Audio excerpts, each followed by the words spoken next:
Welcome back to the program. Coming to you live from Washington, D.C. We're talking about the US presidential campaign now in its very final stages. Our panel this afternoon, Tom Switzer from the US Study Centre and Tim Lynch from the University of Melbourne. Tom Switzer, let me start with you. I want to pick up on the controversy this week over the comments of a Republican Senate candidate, Richard Mourdock. Now, what he said, for those who didn't catch it, was that if a woman is raped, becomes pregnant, well, that was God's intention. He clarified later, not the rape, but the pregnancy. In other words, she should go ahead and have the rapist's baby. This should not be legal for an abortion, even in that situation. Now, look, it's not Mitt Romney saying this. He's distanced himself from the comments, but a lot of Republicans do agree with him. He's very close to Paul Ryan as well, Romney's running mate. What do you think about all of this? How damaging do you believe it is? I don't think one should overstate the damage. I think one can find such views repugnant and still recognise that from a national political perspective it is a peripheral issue.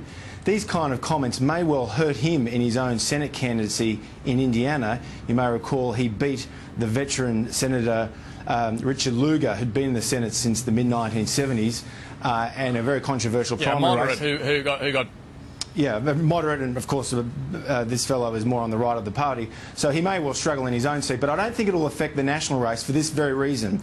All the available public polling evidence indicates that huge lead that Barack Obama held over Mitt Romney among women, 15 points only a month ago, it's now virtually a tie, and its reason being it's the economy.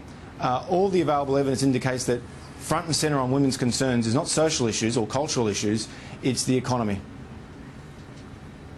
Yeah, look, it's a good point. I've seen a couple of polls now in the last few days showing that gap amongst female voters has really tightened up. Tim Lynch, however, this issue has been front and centre in the media here for a few days now, and Romney's been copping questions on the campaign trail as well about it. How do you see it? Well, it's an issue that occurred originally with the Atkins gaffe.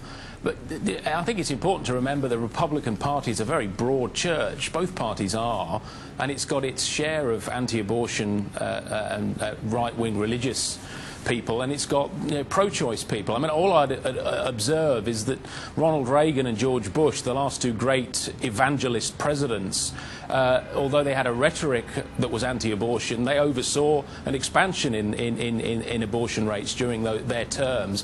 I think this is not a sign of desperation, but the Obama camp is looking for any gaffe to try and stain the Romney campaign, and the more they do it, the more I think Romney starts to rise above it. As Tom suggests, it's about jobs, it's not about abortion rights or wider cultural issues. Yeah, look, I'm sure that's right for the bulk of the electorate, but for some I think it has been a big deal. Look, looking at Barack Obama, one of the extraordinary things this week I think was the release of this 20-page glossy booklet that's being mailed out to undecided voters explaining what his second term would be about. Tim, let me start with you on this one. Is it a bit late in the piece to be finally articulating what your next term's going to be about?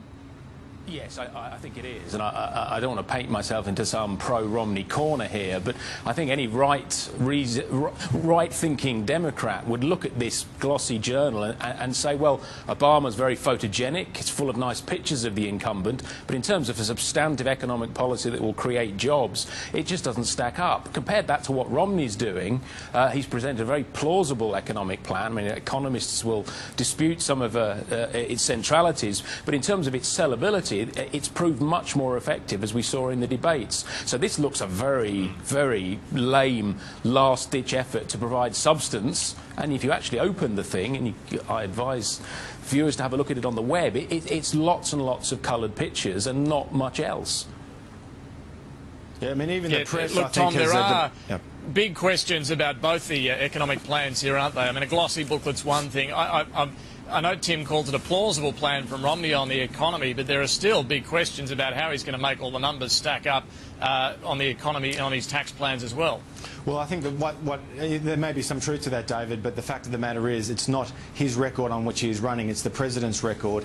And although the economic jobs figures are trending in the right direction, it is arguably the most sluggish economic recovery since the Great Depression. So you know, the broad cross-section of the American people who are unemployed or who are trying to find work, who are worried about high levels of debt. It's a hard record on which to run, so that's an automatic Achilles heel for the president, and it's a boon for the challenger in those circumstances. You have to remember, I was thinking about this just the other day, you think about the last 3 one-term presidents, those presidents who did not win re-election.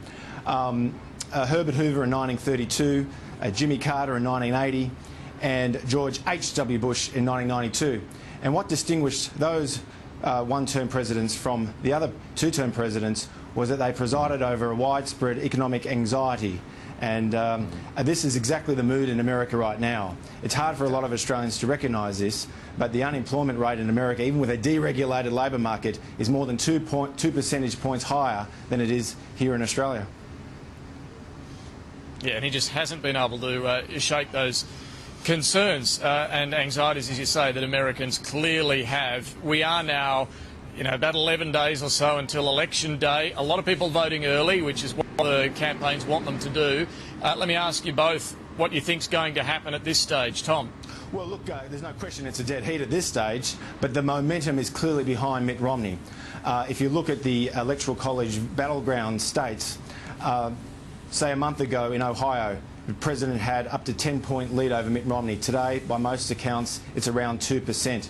If you look at likability factors, a month ago, the president had a 10-point lead over Mitt Romney. Today, Mitt Romney has a 2-point lead. If you look at women's votes, a month ago, the president had 15-point lead over Mitt Romney. Today, it's dead even. And then if you take into account the fact that, by most accounts, Mitt Romney is getting larger crowds at his functions, that suggests that the Conservative base is more enthusiastic for the Republican candidate than the Liberal base is for President Obama. If those trends continue during the course of the next 10 days, you'd have to think that Mitt Romney would have a very good chance of beating President Obama. Yeah, I would share that. Yeah, and I also noted one of those polls today that the foreign policy gap's closed as well. Mitt Romney now pretty much level pegging with Barack Obama there. Tim Lynch, your thoughts on where things are at and what's likely to happen? Well, I think Tom is right. What the only caveat I would offer is that each of us and many other pundits have been wrong throughout this campaign in predicting where it might go. This campaign has been highly susceptible to events. Who could have predicted that Romney would have performed so well in that first debate and Obama not? And the Benghazi incident, affair, Benghazi Gate, whatever you want to call it, that did rather queer the pitch on Obama's I'm the man that's winning the war on terror. I brought security to the United States. This is all by way of saying that with 11 days to go, 11 days is a very long time for another event to intercede. But at this point, my sense is like Tom's, that it looks like Romney's going to win the popular vote and probably the Electoral College, but I'm not as clear on that as some are. Yeah, well, we'll have to leave it there. Tim Lynch from Melbourne University and Tom Switzer from the US Studies Centre. Thanks, you both David. Very much for your analysis. Thank you. And no doubt we'll check in the final days of this campaign. It is incredibly close. We'll have all the latest for you in the final stages of this campaign. Thanks for your company as well. After the break, the very latest Sky News.